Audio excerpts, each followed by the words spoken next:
Salut à tous, j'espère que vous allez bien et bienvenue pour une nouvelle édition de Dany l'Art Actu, votre revue de presse hebdomadaire sur le monde de l'art. Et aujourd'hui, nous sommes le mercredi 14 octobre 2020 et on va décrypter ensemble l'actualité de cette semaine et de la semaine dernière. Parce que la semaine dernière, j'ai eu un problème de micro, il est décédé, il a rendu l'âme. Donc c'est pour ça que j'ai aujourd'hui ce petit micro-cravate qui va me servir et qui capte un peu moins bien le son, mais bon, c'est pas grave. Aujourd'hui aussi, une édition qui sera en rediffusion uniquement, donc j'ai pas réussi à lancer le live. Pourquoi? Je n'en sais rien. Ça n'a pas fonctionné. Voilà. Ça n'a pas fonctionné, donc bon, on va le faire en rediffusion, c'est pas très grave. Avant ça, je me présente, je m'appelle Antoine, je suis guide en freelance à Paris dans la petite entreprise que j'ai créée qui s'appelle Dany l'Art. Je vous invite à jeter un petit coup d'œil sur mon site web www.danyLart.com pour regarder quelles visites je propose. Et en ce moment, je propose deux visites. Une visite qui s'appelle Paris découverte de l'Alma au Louvre, qui s'intéresse aux bâtiments les plus emblématiques de la ville de Paris, de l'Alma au Louvre. Et l'originalité, c'est que je vous laisse le choix du parcours en vous laissant voter. Et une autre visite qui s'appelle La Défense, naissance d'un quartier, que je viens de sortir la semaine dernière. Le but, c'est d'apprendre comment est née la naissance, de pourquoi on peut parler d'une ville utopique, de comprendre ce qui l'a fait exister, et tout cela en parlant d'histoire, de politique et d'urbanisme. Et cette semaine encore, on va commencer cette revue de presse hebdomadaire par la Covid-19 et la culture. Alors, je vous en ai déjà parlé, mais pour faire simple, il existe une réelle urgence patrimoniale et les grands acteurs de la culture sont en détresse. Le gouvernement, avec le plan de relance de Jean Castex, ont débloqué 2 milliards d'euros pour la culture, dont le quart va dans les caisses du budget du patrimoine. Si vous voulez en savoir plus sur cette actu qui dure déjà depuis un bon moment, je vous invite à regarder mes rediffusions de live parce que dedans il y a un chapitrage et dans ce chapitrage vous pouvez directement accéder à la section qui vous intéresse. Bref, cette semaine, ces 2 semaines, quelques actus relatives à ce dont je viens de vous parler. La première, une petite pétition que je vous montre aujourd'hui, enfin une grosse pétition, vous voyez, c'est noir et rouge, ça fait peur. Une pétition sur le Palais de la Découverte. Pour le sauver, les acteurs dénoncent l'ancien projet de restauration du LAN que je vous avais présenté il y a 2 semaines et aussi le nouveau projet de restauration du Grand Palais qui réduirait les salles et les équipements du Palais de la Découverte pour ne présenter que la science contemporaine. Du coup, ils dénoncent un vandalisme envers l'esprit de l'établissement. Et si cette pétition vous intéresse, je vais mettre un lien en description dans la rediffusion pour tout simplement signer la pétition si elle vous intéresse. Ah, mon setup est un peu mal fait, je suis désolé, je le modifie, hop, comme ça, boum. Alors, on va continuer avec une seconde info qui concerne la Biennale de Paris. Alors, clac, voilà, évidemment, ça me fout des pop-up partout. Alors, c'était auparavant la nouvelle de l'annulation de la Biennale de Paris qui était prévue au Grand Palais, annulée à cause de la crise de la Covid-19. Et cette Biennale, c'est la manifestation d'art international en France. Et elle a décidé cette année de s'allier à Christie's pour présenter en ligne les œuvres des galeristes. On aura donc ouvert ici un stand virtuel qui montrera les œuvres exposées avec la possibilité d'échanger sur un lot et de proposer des enchères. C'est aussi la sortie d'un nouvel outil qui s'appelle Amazon Explore. Alors je vous le montre, j'ai trouvé ça très intéressant. Donc vous le voyez ici, il y a plusieurs visites de disponibles, c'est l'innovation de la culture dont on peut parler en ce moment. À quoi ça sert? En gros, c'est une plateforme de streaming pour apprendre, pour découvrir des nouveaux endroits depuis son ordi. Et c'est une sorte en fait de guide privé auquel vous aurez accès et qui vous emporte avec sa caméra où vous le souhaitez. Et tout ça en streaming, ça vous permet de découvrir de nouveaux lieux, aussi de prendre pourquoi pas des cours ou de découvrir comment sont fabriqués des produits que vous achetez sur le site d'Amazon. Et tout ça en ayant la possibilité de customiser vos expériences. Je vous demande parce qu'un pareil outil qui sort, ça nous fait poser des questions. Quand on voyait par exemple la dynamique que voulait impulser Roselyne Bachelot, d'essayer d'insérer du numérique dans toutes les structures muséales. Alors là, par exemple, on va faire un petit tour sur le site. Là, vous voyez, on est en Europe. Il y a aussi quelques visites en France. Ici, là, vous voyez une visite à Paris avec un guide professionnel. Là, vous voyez la pyramide du Louvre. Vous voyez, en Europe, déjà, on peut faire pas mal de choses. Par exemple, vous voyez ici quelques landmarks de Berlin ou le tour architectural de Gaudi. Évidemment, c'est un peu cher hein, parce qu'il s'agit de visites privées, donc c'est pas donné, mais c'est un outil intéressant qui, pourquoi pas, pourra être mis en place par les musées. En parlant de Roselyne Bachelot, un article qui est paru sur la Tribune de l'Art. La Tribune de l'Art, normalement, vous le connaissez maintenant, ce journal. Un journal important dans le domaine du patrimoine. Eh bien, ce journal, à travers cet article, encense la nouvelle ministre Roselyne Bachelot. Alors pourquoi Roselyne Bachelot serait une bonne ministre de la Culture ? Déjà, le journal, il décèle une véritable différence sur comment étaient les précédents budgets et comment se présente le nouveau budget de 2021. On a une énorme augmentation avec les années précédentes et surtout elle a l'air de connaître ses dossiers, notamment quand on pense à l'abandon du projet du Grand Palais par l'Anne et aussi une pointe d'humour puisque l'auteur qui s'appelle Didier Reckner, il relève son amitié avec Stéphane Bern, qui est très importante hein, au vu de tout ce que Stéphane Bern a fait pour le patrimoine les années précédentes. Bref, on a l'impression pour une fois d'être face à une personne qui a du caractère, qui maîtrise ses dossiers, qui sait imposer ses décisions, mais surtout qui essaye de faire bouger les choses. C'est l'avis du journal de la Tribune de l'Art.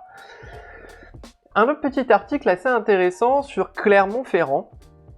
Clermont-Ferrand qui, ces dernières semaines, nous montre ses ambitions pour l'avenir. La ville souhaite devenir une capitale européenne de la culture, et cela a peut-être un lien avec le fameux label culture dont je vous ai parlé lors de mon premier live, c'est-à-dire que la ville souhaite véritablement s'affirmer dans ce domaine, à voir quelles décisions elle va prendre. Est-ce que ce sera dans la lancée de Grenoble par exemple, qui est plutôt voisine, Grenoble qui est aujourd'hui connue pour son impulsion en termes d'art contemporain. On en a fini avec les actualités qui concernaient la crise sanitaire, mais la plus grosse actualité de ces dernières semaines, il concerne le scandale autour de Notre-Dame de Paris. Alors, je vous explique tout.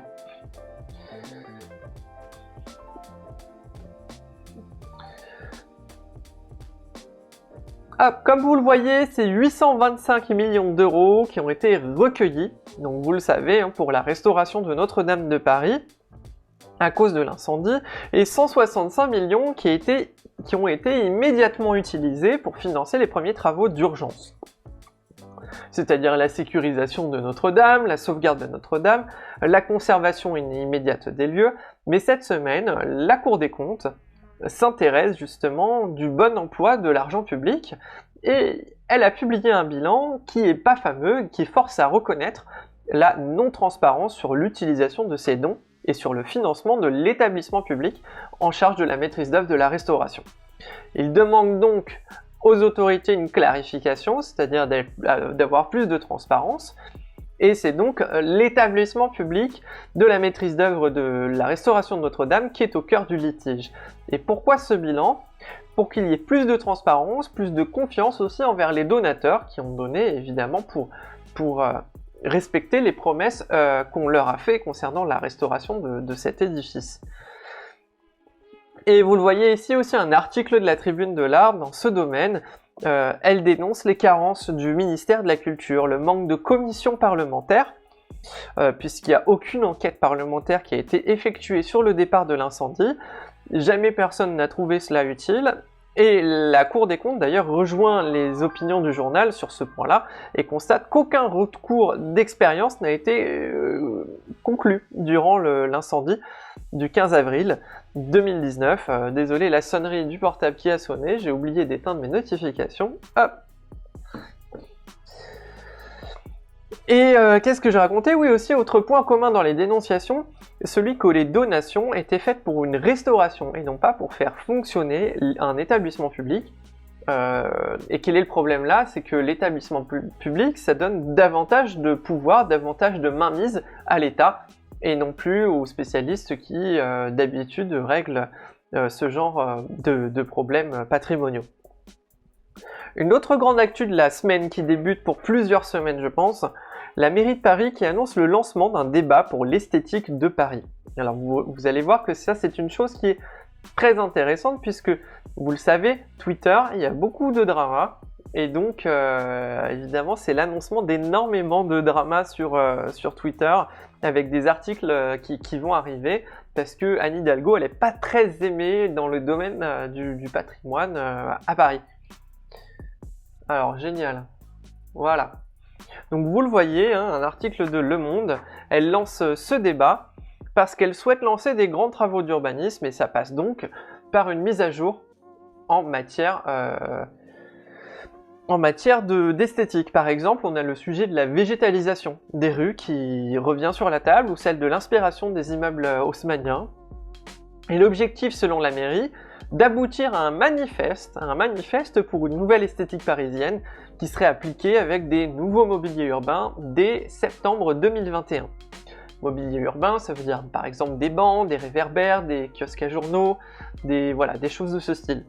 Il y aura donc une grande consultation organisée avec des architectes, des designers, des urbanismes, ainsi qu'un appel à idées. Alors voilà pourquoi je vous parle à l'avance de drama Twitter, parce qu'il y en a activement sur les réseaux sociaux, des gens qui pestent contre par exemple les kiosques à journaux, des frères Broulet ou des urinoirs écologiques, ou des abris à vélo. Je vais essayer de vous en montrer un tout petit échantillon. Donc là, vous regardez par exemple ce tweet-là, urinoir éco, et voilà, quelqu'un qui rigole, mais les gens ont l'air un peu de trouver ça dégueulasse sur Twitter. Et vous avez d'autres choses, des blagues comme ça. Anne Hidalgo qui présente son nouveau projet de kiosque parisien. Je vous présente juste une petite petit extrait hein, de la merde qu'on peut trouver un petit peu sur Twitter. Vous voyez ici les gens qui pestent sur les abris de vélos sécurisés. Autre petite polémique, celle du déplacement de cette œuvre d'art qui s'appelle le Mur pour la paix.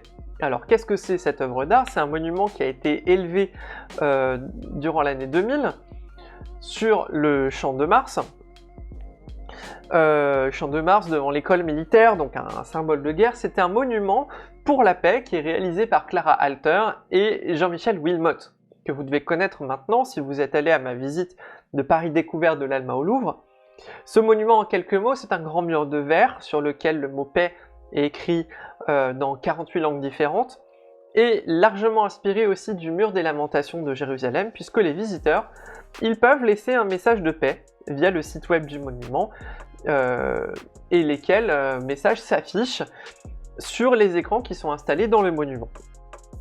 Et je vous en parle parce que pour une raison que je comprends pas, à part peut-être les goûts et les couleurs, ce monument n'est absolument pas populaire et il a été démonté récemment pour être remonté dans la perspective des Invalides, donc à proximité des Invalides. Et voilà, ça fâche énormément l'opinion des journalistes dans le domaine.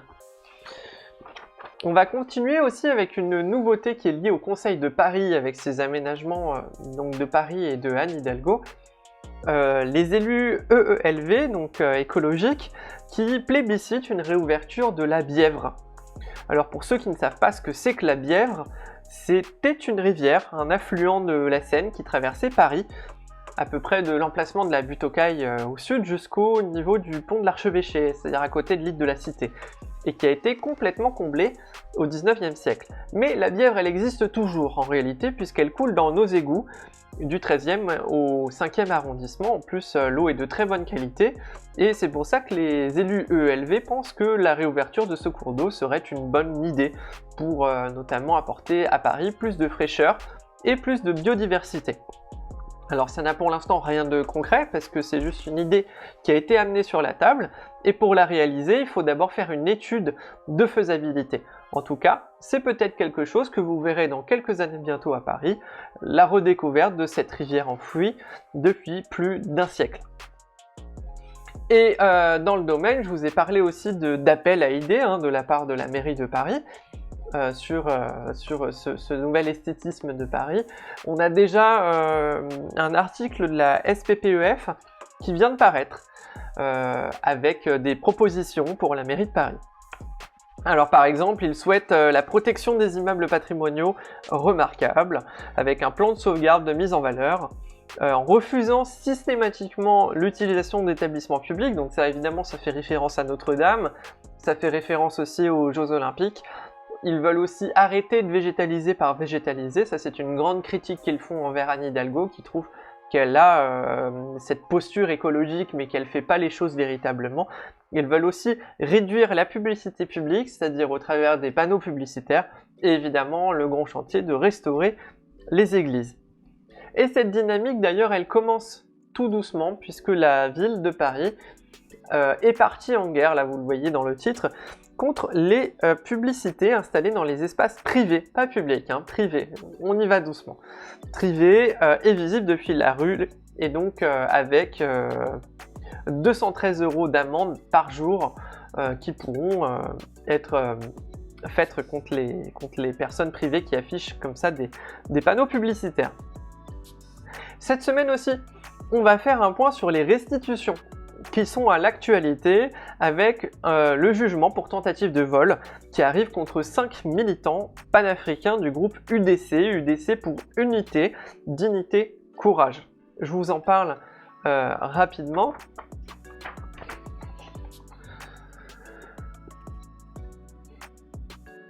Donc c'est donc un procès en cours. Alors qu'est-ce qui s'est passé? Ces 5 activistes, ils ont tenté de voler un poteau funéraire Barry du Tchad, qui est conservé au musée du Quai Branly Jacques Chirac. Ils sont accusés de tentative de vol en réunion. Alors ils avaient essayé de déceler l'œuvre de son socle pour la ramener à la maison. Leur but, c'est par pacifisme d'alerter l'opinion internationale sur ce vol, alors que selon eux, il ne peut y avoir de tentative de vol si le voleur est à la base l'État et le musée. La question des restitutions des biens culturels à l'Afrique est donc de retour à l'honneur. Et de l'autre côté, le musée se défend en expliquant qu'il y a eu préjudice matériel, c'est-à-dire que l'œuvre a été endommagée, et que cela nuirait aussi à l'image du musée par les prêteurs. Le musée répond aussi aux condamnations du groupe sur le fait qu'ils s'enrichissent sur le dos du patrimoine africain, mais selon le musée, exposer ces œuvres, ça coûte de l'argent, tout simplement, ça coûte cher, et au contraire, s'ils font ça, c'est pour essayer de mettre en valeur ce patrimoine africain. C'est donc un procès à suivre, car il pose énormément de questions sur le débat de l'image, notamment de la colonisation, mais aussi sur celui des restitutions d'œuvres d'art aux pays d'Afrique, puisqu'il a été entamé depuis quelques mois avec le Bénin et le Sénégal cette année. Et notamment concernant cette question, on a un article récent qui est sorti de Julien Wolper à propos des restitutions au Bénin et au Sénégal. Julien Wolper, c'est un conservateur du Quai Branly et maître de conférence en histoire de l'art africain. Et il interpelle en parlant dans sa note d'une erreur culturelle et d'une faute politique. Alors pourquoi? Quels sont grosso modo ces arguments? D'abord parce que le texte de loi menace le principe décidément, ce mot je n'arrive jamais à le dire, le principe d'inaliénabilité des œuvres d'art. C'est-à-dire qu'elles ne puissent pas être vendues. Il a peur que, comme pour l'état d'urgence par exemple, qui est passé dans le droit commun, eh bien, cette loi d'exception devienne également commune, ce qui amènerait beaucoup de dérives, comme notamment le questionnement autour de la rentabilité de nos œuvres d'art dans nos réserves muséales. Aussi parce que pour lui, la restitution du Bénin, elle est faite par le biais de la morale, en faisant complètement abstraction de l'histoire.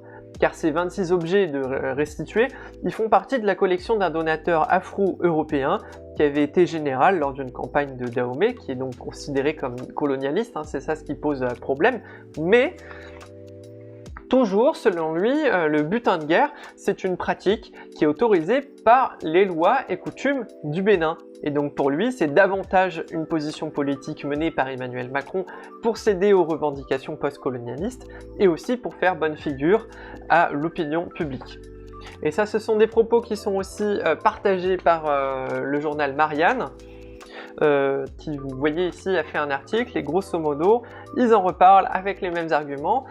Mais ce qu'il y a d'assez intéressant, c'est qu'ils font part aussi de 5 autres pays qui sont très intéressés par les restitutions, qui sont le Mali, le Tchad, Madagascar, l'Éthiopie et la Côte d'Ivoire.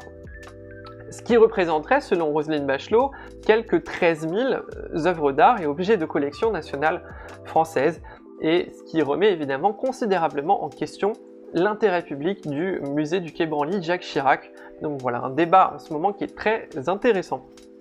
Et maintenant, on va passer au reste des actualités en vrac, avec d'abord une innovation, la Rose Tour Eiffel, la fermeture possible du centre Pompidou, l'ouverture prochaine de la Bourse de commerce, les grilles de Tuileries et le Louvre dans un centre commercial.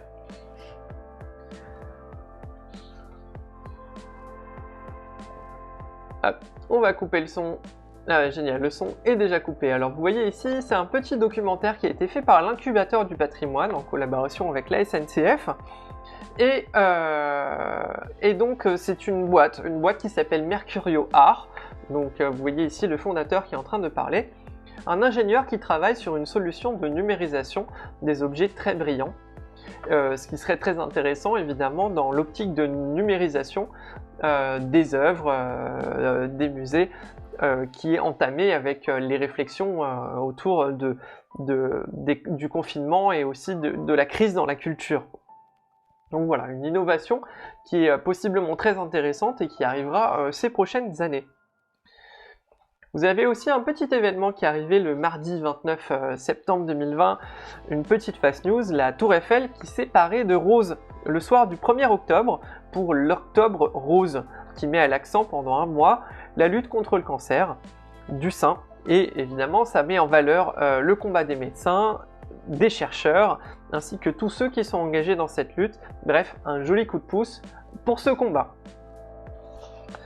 Donc je continue avec le centre Pompidou, je vous l'ai dit tout à l'heure, qui risque de fermer. Alors vous avez sûrement vu les échafaudages devant le centre Pompidou si vous êtes passé devant, parce qu'on est en train de débuter les travaux de rénovation de la chenille. La chenille, c'est ce que vous voyez ici sur l'image, c'est l'escalator en façade, mais aussi la restauration du Musée national d'art moderne. Mais voilà, dans un entretien accordé au Figaro, Serge Lavigne, qui est le président du centre Pompidou, il évoque une possible fermeture du musée pour 2023, c'est-à-dire pour 3 ans, et une autre partielle pour 7 ans, afin de désamianter le bâtiment. Une question qui sera du coup probablement bientôt tranchée par le gouvernement avec la question d'exposition hors les murs, c'est-à-dire des expositions hors du musée pour compenser la fermeture. Je vous parle de fermeture, il y a aussi une ouverture prochaine, ouverture de la Bourse de commerce pour la Fondation Pinault, qui va ouvrir ses portes et on connaît maintenant la date, c'est pour janvier 2021, donc très bientôt. Il y aura plusieurs journées de portes ouvertes organisées pour découvrir une collection de plus de 10 000 œuvres d'art contemporaines, mais c'est aussi la rénovation du bâtiment par l'architecte Tadao Endo, donc ça c'est vraiment quelque chose à suivre, ça risque d'être assez exceptionnel.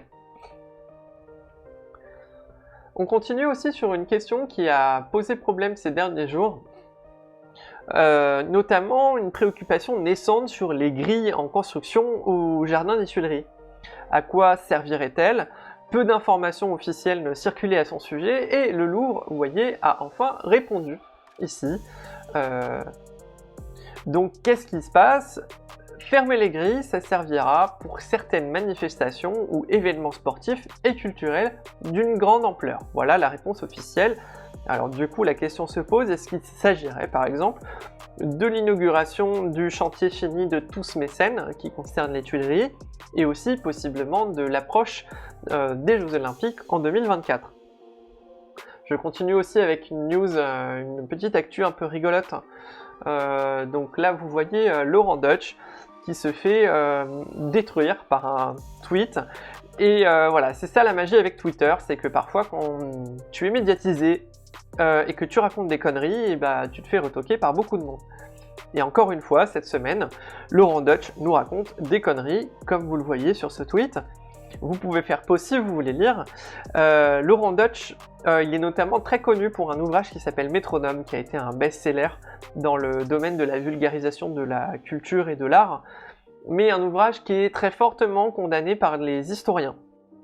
Voilà, parce qu'il n'est pas très sérieux, il manque de sources. Et on va finir ce live par une petite info insolite. C'est le Louvre qui s'installe dans un centre commercial. Ouais, vous avez bien entendu, c'est une exposition hors les murs que le musée organise au centre commercial Westfield, Carré Sénart, en Seine-et-Marne. Et sur le thème de l'archéologie et de la bande dessinée, qui sera accompagné d'ateliers pour les familles, et donc des œuvres d'art dans un centre commercial. Évidemment, c'est du jamais vu, une première donc. Et je vous remercie d'avoir regardé cette vidéo. Si vous avez aimé, je vous invite à laisser un pouce bleu et à vous abonner. Et puis à la semaine prochaine pour d'autres actualités.